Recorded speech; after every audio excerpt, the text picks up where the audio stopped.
Last time వడపులుసు చేసినప్పుడు ఎవరో comment పెట్టారు, నువ్వు తింటూ కూడా చూపించక్క వీడియో అని. ఇది వాళ్ళ కోసమే.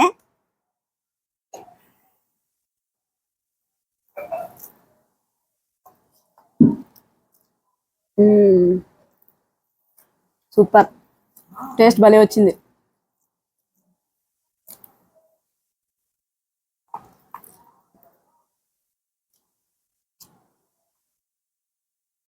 Hi friends, welcome back to my channel. ఈరోజు మన రెసిపీ వచ్చేసి బెండకాయ రొయ్యల కర్రీ. టేస్ట్ అయితే చాలా బాగుంటుంది. మా పిల్లలకి రొయ్యలు అంటే చాలా ఇష్టం అండి, అందుకే ఈ కాంబినేషన్లో చేస్తాను. వాళ్ళైతే చాలా ఇష్టంగా తింటారు. పిల్లలనే కాదు, ఒక్కసారి కానీ ఈ కర్రీ కానీ ట్రై చేస్తే మీకు కూడా ఫేవరెట్ అయిపోతుంది, అంత బాగుంటుంది టేస్ట్. ప్రాసెస్ స్టార్ట్ చేసేద్దాము. ఇక్కడ నేను ఒక 1/2 kg రొయ్యలు తీసుకొని నీట్గా క్లీన్ చేసుకొని దాంట్లో ఉప్పు పసుపు వేసుకొని బాగా ఒక 5 minutes ఉడికించి పక్కన పెట్టుకున్నాను. ఇవి మన గార్డెన్లో కాసిన బెండకాయలు, దాదాపు ఒక 1/2 kg వరకు ఉన్నాయి. ఫస్ట్ నేను ఇక్కడ ఒక నిమ్మకాయ సైజ్ అంత చింతపండుని తీసుకొని కొంచెం నీళ్లు పోసుకొని పక్కన పెట్టుకుంటున్నాను. మనం బెండకాయలు టమాటాలు అన్ని కట్ చేసుకునే లోపల ఈ చింతపండు కూడా బాగా నానుతుంది. ఇప్పుడు దీనికోసం మనం మసాలా ప్రిపేర్ చేసుకుందాము. ఒక మిక్సీ జార్ తీసుకొని అందులో కొంచెం కొబ్బరి, కొన్ని ధనియాలు, అలాగే 1 ఇంచ్ దాల్చిన చెక్క, ఒక 3 లవంగాలు అన్నీ వేసేసుకొని ఫైన్గా మిక్సీ పట్టేసుకోవాలి. కొంచెం వాటర్ వేసుకోవాలి. ఇలా మెత్తని పేస్ట్ లాగా చేసేసుకోవాలి. బెండకాయ రొయ్యల కర్రీ స్టార్ట్ చేద్దాం. ముందుగా ప్యాన్ పెట్టుకొని అందులో కొంచెం ఆయిల్ వేసుకోవాలి. ఆయిల్ కొంచెం హీట్ అయిన తర్వాత అందులో ఒక ఉల్లిపాయ కట్ చేసి వేసుకున్నాను. ఇది బాగా ఫ్రై అవ్వాలి.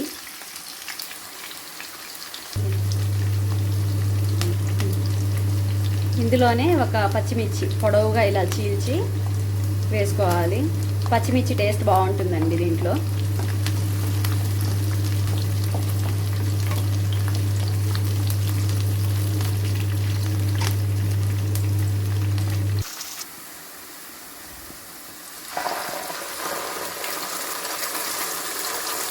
ఆనియన్స్ కొంచెం ఫ్రై అయిన తర్వాత మనం ఇందాక మిక్సీ పట్టుకున్నాం కదా పేస్ట్, కొబ్బరి పేస్ట్, అది కూడా వేసేసుకొని బాగా కలిపేసుకోవాలి.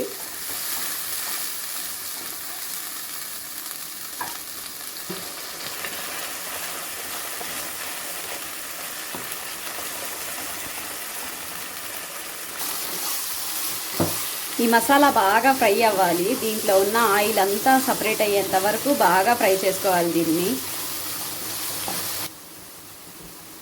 ఈ మసాలా మొత్తం ఇలా బాగా ఫ్రై అయిపోయిన తర్వాత ఇందులో ఒక 2 టమాటాలు ముక్కలుగా ఇలా కట్ చేసుకు వేసుకోవాలి. దీన్ని బాగా కలుపుకుందాం. ఈ టమాటా ముక్కలు కూడా కొంచెం బాగా మగ్గాలి అదే ఆయిల్లో.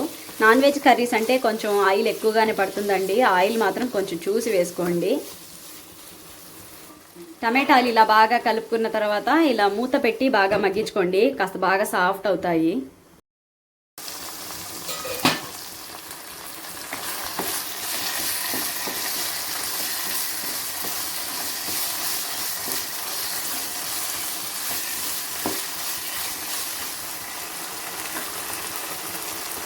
టమాటాలు కొంచెం మెత్తబడ్డానికి, అంటే తొందరగా మగ్గుతాయి అన్నమాట, కొంచెం ఉప్పు వేసుకుందాము. ఈ టేస్ట్కి తగ్గట్టు మీరు చూసి వేసుకోండి.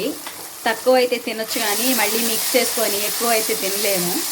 అందుకని మీ టేస్ట్కి బట్టి చూసి వేసుకోండి. టమాటాలు బాగా సాఫ్ట్ అయ్యాయి. ఇప్పుడు ఇందులో మనం ఇందాక ఉడికించి పెట్టుకున్నాం కదా పసుపు, ఉప్పు, అల్లం వెల్లుల్లి పేస్ట్ వేసి రొయ్యలు, ఆ రొయ్యలు కూడా వేసేసి కలిపేసుకోవాలి.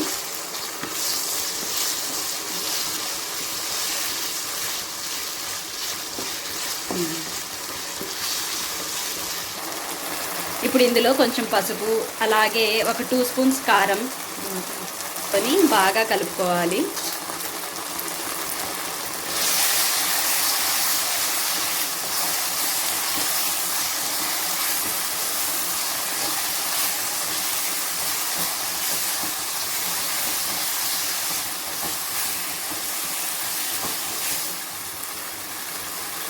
మూత పెట్టుకొని ఒక 5 minutes ఉడికించుకుందాం.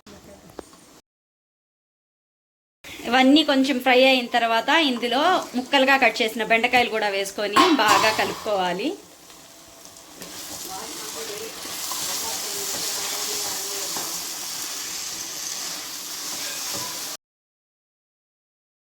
బెండకాయ ముక్కలు ఈ మసాలాలో కొంచెం మగ్గిన తరువాత మనం ఇందాక నానబెట్టుకున్న చింతపండులో నుంచి రసాన్ని తీసి దీంట్లో వేసుకోవాలి. చింతపండు రసం వేసిన తర్వాత ఒకసారి బాగా కలుపుకొని ఇందులో ఒక 2 గ్లాసుల నీళ్లు వరకు పోసుకొని బాగా కలుపుకొని పైన మూత పెట్టి ఇంకో 5 నిమిషాలు బాగా ఉడికించుకోవాలి.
ఇలా బాగా ఉడికి కూరంతా కొంచెం దగ్గర పడిన తర్వాత కొంచెం కొత్తిమీర వేసుకొని బాగా కలిపేసుకొని స్టవ్ ఆపేసుకుంటే ఎంతో టేస్టీగా ఉండే బెండకాయ రొయ్యల కర్రీ అయితే రెడీ అయిపోతుంది. వేడి వేడిగా అన్నం,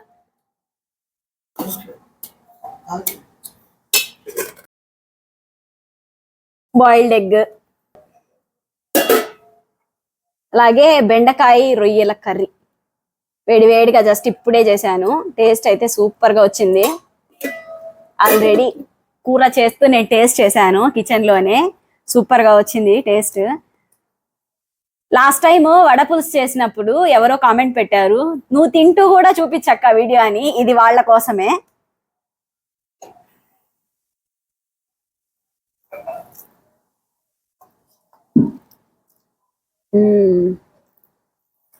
సూపర్ టేస్ట్ భలే వచ్చింది.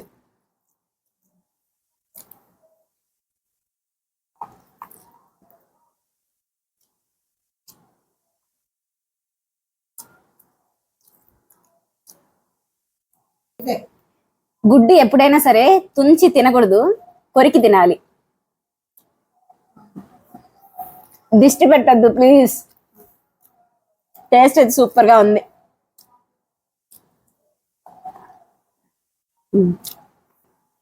ఓకే ఫ్రెండ్స్, ఈరోజు మా లంచ్ అయితే ఇది బెండకాయ రొయ్యల కర్రీ. మీ లంచ్ ఏంటో కామెంట్ చేయండి. ఈ వీడియో కనుక మీకు నచ్చినట్లయితే please do like, share and subscribe. మళ్ళీ ఇంకో వీడియోతో మళ్ళీ మీ ముందు ఉంటాను. అంతవరకు బాయ్ బాయ్.